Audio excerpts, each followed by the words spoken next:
Hello and welcome you all in Study Darbar. Hi, this is Abhishek Tiwari.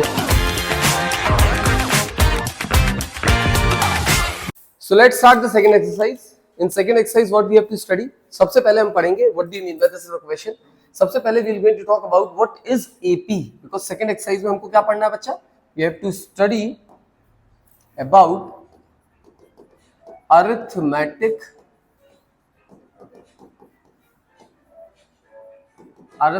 progression. तो arithmetic progression क्या होता है?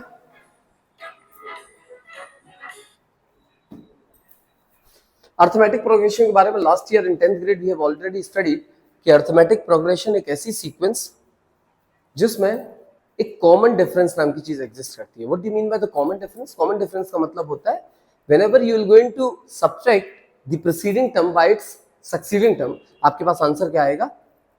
D. D को क्या बोला जाता है? Common difference. मतलब you will have the same difference among any consecutive terms. Formula उसके बारे में आपने पढ़ा था. d is equals to an minus an minus 1, जैसे a2 minus a1, a5 minus a4, a20 minus a19. ये सारी चीज हमेशा क्या होगी? सेम होगी. इसे ही कहते हैं कॉमन डिफरेंस. तो ऐसी अरिथमेटिक सीक्वेंस जिसमें क्या हो? कॉमन डिफरेंस एग्जिस्ट करे उसे हम अरिथमेटिक प्रोग्रेशन कहते हैं. इसमें आपने कुछ चीजें पढ़ी थी. जैसे हमने पढ़ा था an मतलब nth term of the sequence निकालने के लिए फॉर्मूला क्या था? इसे an या tn से भी रिप्रेजेंट करते हैं. This is nothing but a plus n minus 1 into d, where a is the first term, number of term, common difference. Last year पढ़ा था हमने ये. अगर इसी में आपको nth टर्म की जो last term of the sequence निकालनी है तो formula remains the same. n क्या होगा? द लास्ट टर्म कौन से नंबर पे है वो लिखनी है आपको. तो ये थी nth टर्म का formula. This we have already studied last year. आपने और चीज भी पढ़ी थी, वो क्या था? Sum of the nth term. Sum of nth term क्या होता है? तो इसके लिए भी तुमने दो फॉर्मूले पढ़े थे. Sn is equals to n by 2 into 2a plus n minus 1 into d. पढ़ा है? याद है? दूसरा था Sn is equals to n by 2 a plus n, where a is the first term, l is the last term. तो ये कुल मिला के आपके पास 1, 2, 3, 4, 5. These 6 formulas, these 5 formulas you have already studied last year, जिसके बेसिस पे बहुत सारे क्वेश्चन हम सॉल्व करेंगे. ठीक है? Please write it on this, then will continue. इतना लिख लो भैया.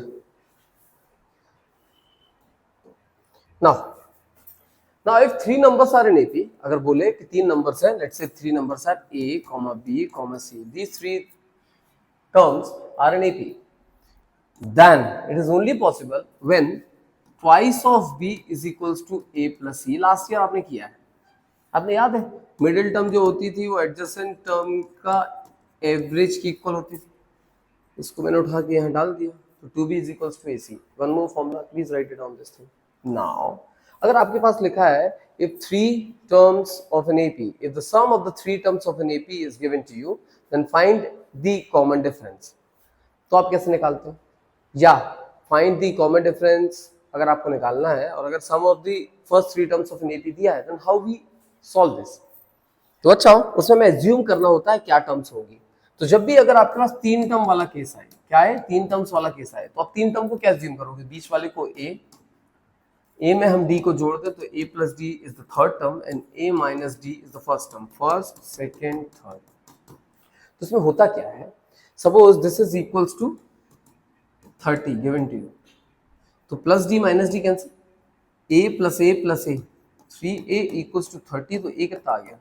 10. This is how we solve. समझ में आ रहा है? जब भी आपके पास सम of the first 3 terms of an AP दिया हो, तो आप क्या करोगे? A minus d, A plus d, ये मानोगे. सिमिलरली आपके पास क्वेश्चन आएगा 5 टर्म्स का सम आपके पास है, तो आप क्या लोगे? A plus d a minus D, आपको अज्यूम करना पड़ेगा क्योंकि फिर यहां जोड़ोगे 2d plus 2d cancel, d minus D cancel, a बचेगा बस। अगर कई बच्चे ले लेते हैं a प्लस डी, 3 टर्म्स का सम ये ले लिया, दादू इन तीनों को जोड़ो तो कितना आएगा?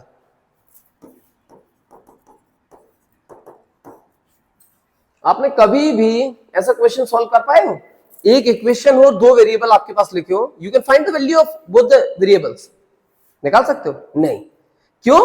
हमेशा याद रखना, इट इज ओनली पॉसिबल अगर 2 वेरिएबल आपके पास हैं, if the number of variable और the number of equation is always equals to और greater than the number of variable in those equation.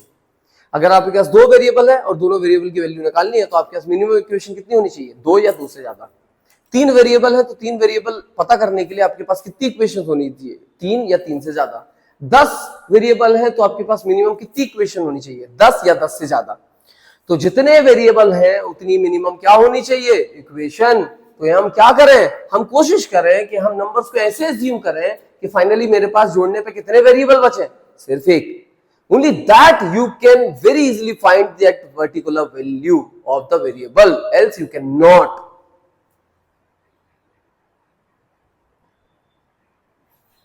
This is how we do. My question is, what if 4 variable पूछे तो, मतलब 4 terms आपके पास दिए तो? No भाई, 3 term के लिए बता दिए, 5 टर्म के लिए बता दिए, ये नहीं करना, ये लेना, ये लेना।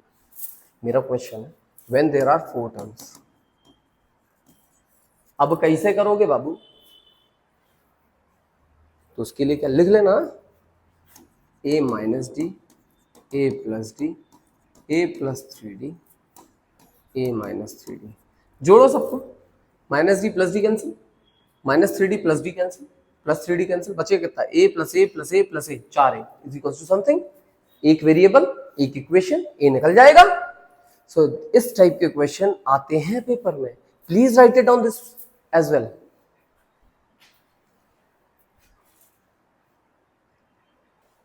बेटा नेक्स्ट प्रॉपर्टी है, the sum of the terms equidistance from starting and from end is same then that of the sum of the first term and the last term.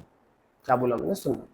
Suppose you have 1 2 3 4 5 6 7 8 9 10, this is an AP, ठीक है? ये एक आपके पास arithmetic progression है। अगर starting से third term और ending से थर्ड टर्म का सम करें, वो उतना ही होगा जितना फर्स्ट एंड लास्ट टर्म का सम होगा, या जितना स्टार्टिंग से फोर्थ टर्म और एंडिंग से फोर्थ टर्म का सम होगा। करके देख ले।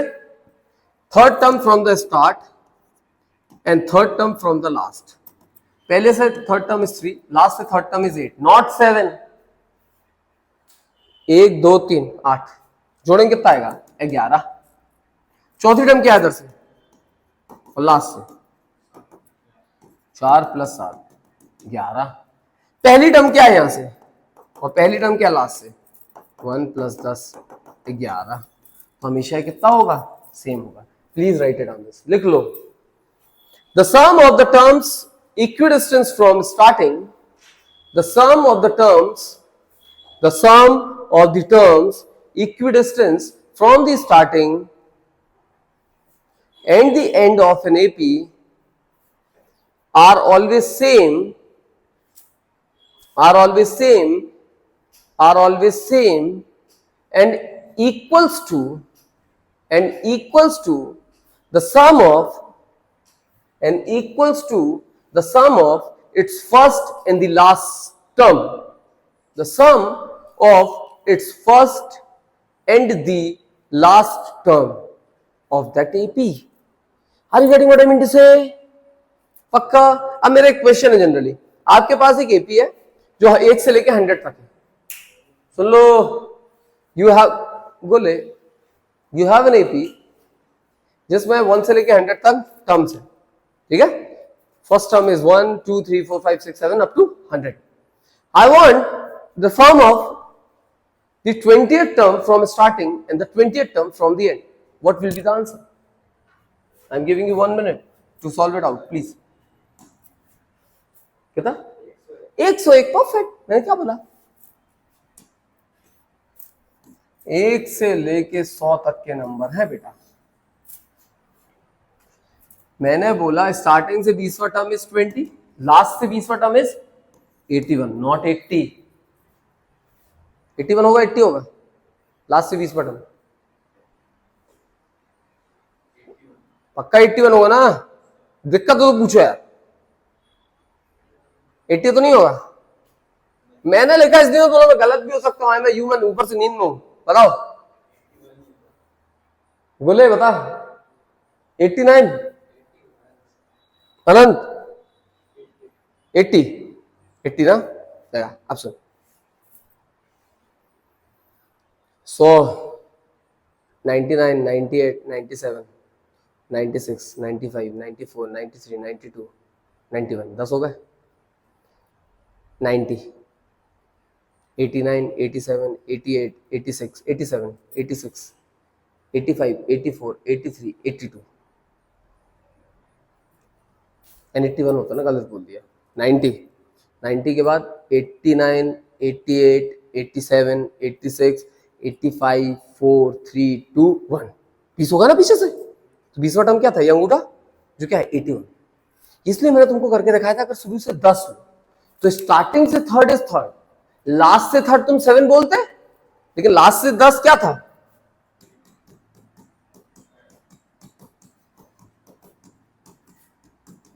वन टू थ्री, पीछे देखो 1 2 3, नॉट 7।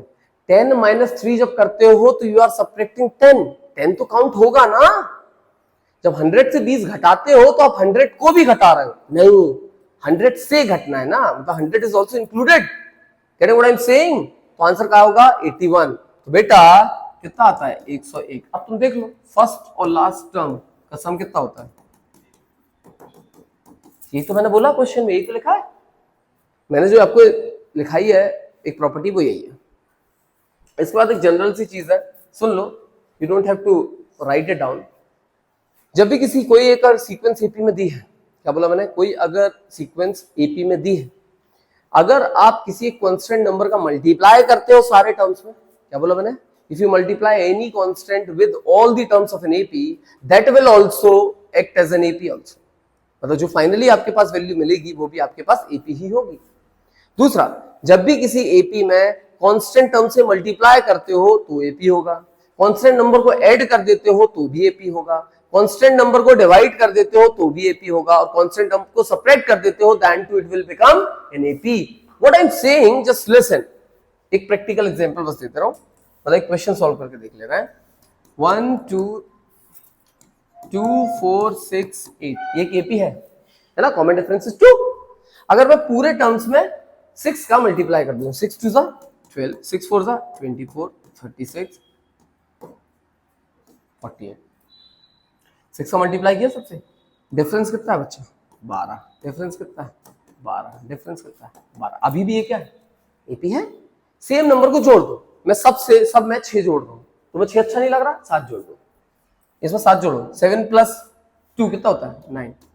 4 प्लस 7 कितना होता है? 11। 6 प्लस 7 कितना हुआ? 9 प्लस 7 कितना हुआ? 8 प्लस 7, सॉरी। Common difference 2 2। अभी भी क्या है? एपी। सिमिलरली सेम नंबर को सब्ट्रैक्ट करो या सेम नंबर को डिवाइड करो, you will finally get what? An AP only. याद रहेगा, यही हो दादू, कराटे क्लास में तो नहीं हो ना? पक्का? क्या बोले हम? क्या बोले? समझाओ जरा। दादू कुछ बोलना है, हिंदी बोल दे, इचनी संसी बोल दे। बोल जल्दी बोल, सही बोलना।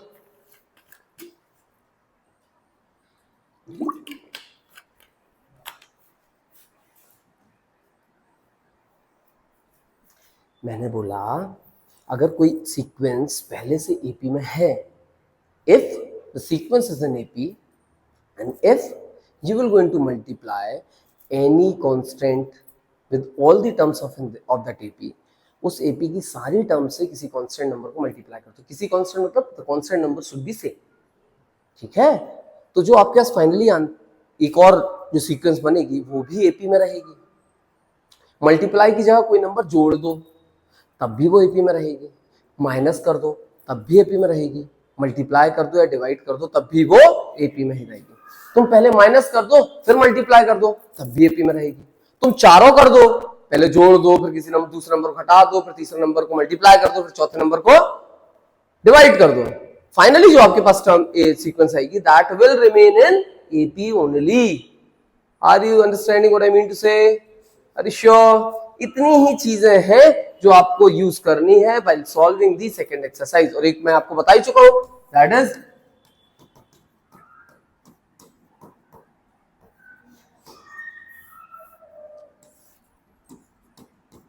an is equals to sn minus 1।